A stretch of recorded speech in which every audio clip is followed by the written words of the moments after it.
There are currently 77 democracy defenders that are detained in Zimbabwe prisons without bail, only for conducting peaceful meetings throughout Zimbabwe.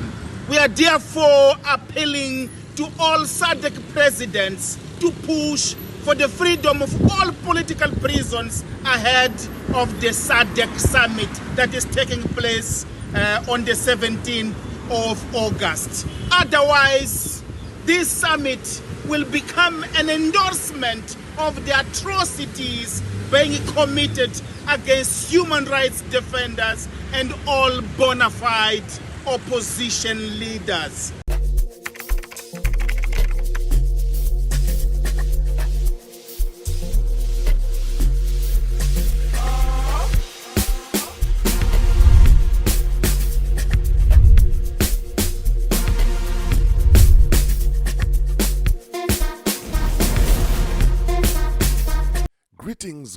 Greetings, and more greetings to you good people. My name is DJ Holly and welcome to 0.5 Creative Studios. Chitubu che content, chitubu chisingapwe, chitubu chinonwa nemunhu wese, chitubu chakavhenekwa chikaongororwa nana mazvikokota kunzi aiwaka. Chitubu ichi chine content iri healthy, content iri clean, content yakachena, yakakodzera kunge ichikonsumwa nemunhu akaita kunge iwewe. Ndosaka kuti panapa muzuva ranhasi. So if it's your first time here, dzvanya subscribe button and the notification bell so that you don't miss out on any exciting content uploaded. Kana unga wagara uri mugaro wepanapa dango kutenda nekuita sei nekukurumidza kubhadhara rent.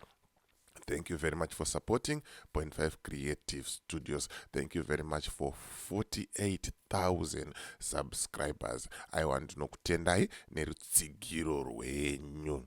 Right, nyaya timunyanyofamba nayo mazuva ano inyaya yeSADC. Ende ndati ndiuye kare kokuseni kudaiso ndikuudzei zviri kuitika.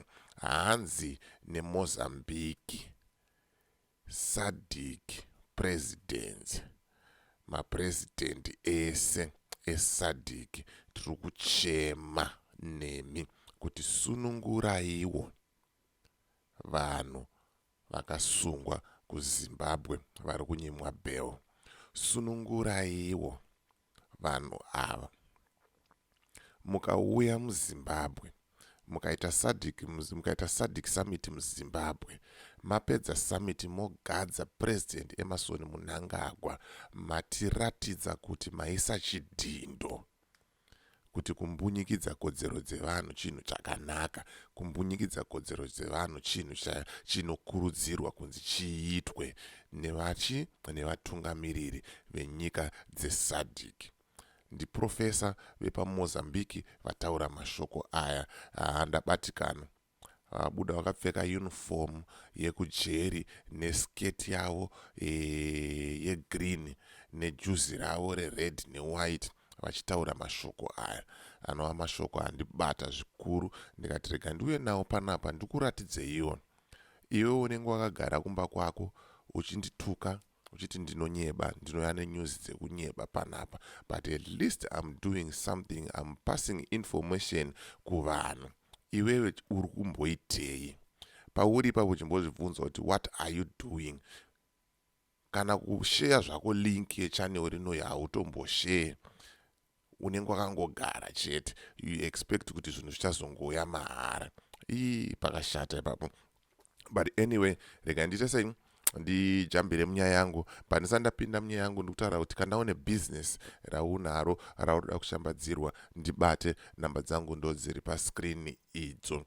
Kana une nyaya yaunayo yauda kuti ndifambire, ndibate futi pasame number ipapo. Handitika toita sei tofambira nyaya dzacho. Handitika ende ndikukukurudzirai kuti mukaenda paFacebook mukanonyora kuti 0.5 Creative Studios, pane page redu riripo ipapo rine 62,000 followers ne 62,000 malikes. Endai unongoenda sei unongofollowa ipapo. Tiri kupota tichikanda futi imwe content ikoko. Handitika saka kana uchitiona uri paFacebook ziva kuti kune YouTube channel futi yakanzi 0.5 Creative Studios. Handitika enda kuYouTube unotionawo futi. Kana uri kuFacebook, kana uri kuYouTube enda kuFacebook, kana uri kuFacebook enda kuYouTube handitika ogara uri up to date nezviri kuitika handitika. Right, ndisandapinda futi munyaya yangu ndikutaura kuti open an FNB bank account with a passport, valid passport, usina permit. Chaunongoita chete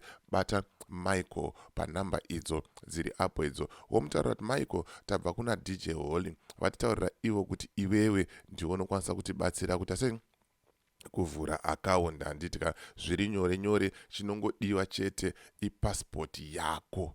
Passport yako ndiyo inongoda sei inongodiwa chete. Kana une passport iri valid, aiwa zvinhu zvako zvakatonangana handitika. Saka tisikatambise nguva, rega tipinde muvidhio raprofesa tinzwe kuti zvakambomira sei, zviri kufamba sei, and then kana tapedza kuona vidhio iri tichazoridzokorora futi tonyatsotsanangurirana, tonyatsoonesana kuti bho here iri kuitika iyi kana kuti bho here. Rega tinzwe kuti zvakaita sei zvakamira 1-1 apa.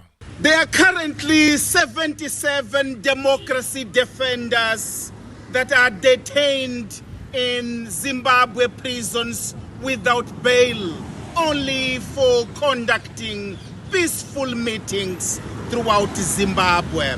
We are therefore appealing to all SADC presidents to push for the freedom of all political prisons ahead of the SADC summit that is taking place on the 17th of August. Otherwise, this summit will become an endorsement of the atrocities being committed against human rights defenders and all bona fide opposition leaders.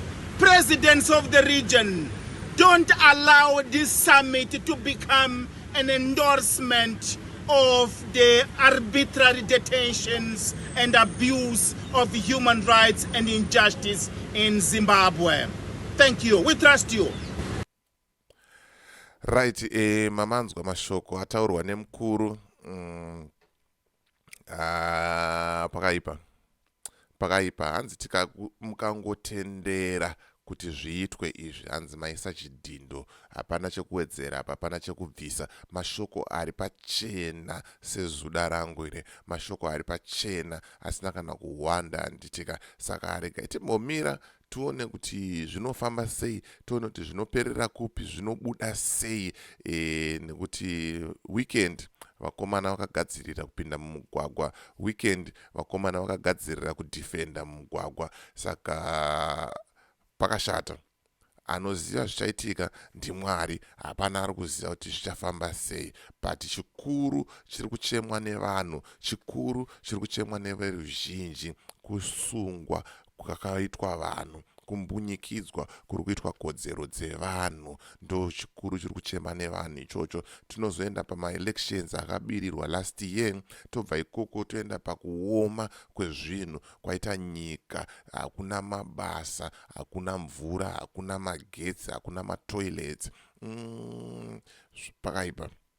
Pakaipa ma1 vanhu vari kuita sei, vanhu vari kuchema handitika. Saka hameno munoti chiine mashoko ataurwa naprofesa wepaMozambique kuti hanzi SADC ikagadza chete Zimbabwe SaChairman President Emerson Mnangagwa SaChairman vaisa chidhindo kuratidza kuti aiwa chitsotsi chakanaka, kumbunyikidza kodzero kwakanaka, kuba maelections kwakaita sei kwakanaka. Aiwa handisini ndadaro, ndiprofesa vaita sei vadaro, sezvamunoziva pana patinongouya nazvo sezvazviri toita sei tokupakurira yanditka. So ndonyaya yanga chingofamba nayo zvamanje manje. As for me, DJ Holly and the rest of the group behind the scenes, tiri kuti it's bye for now. Ngatisangane muvidhio rinotevera. And thank you for watching, thank you for supporting, thank you once again for 48,000 subscribers. It's bye for now.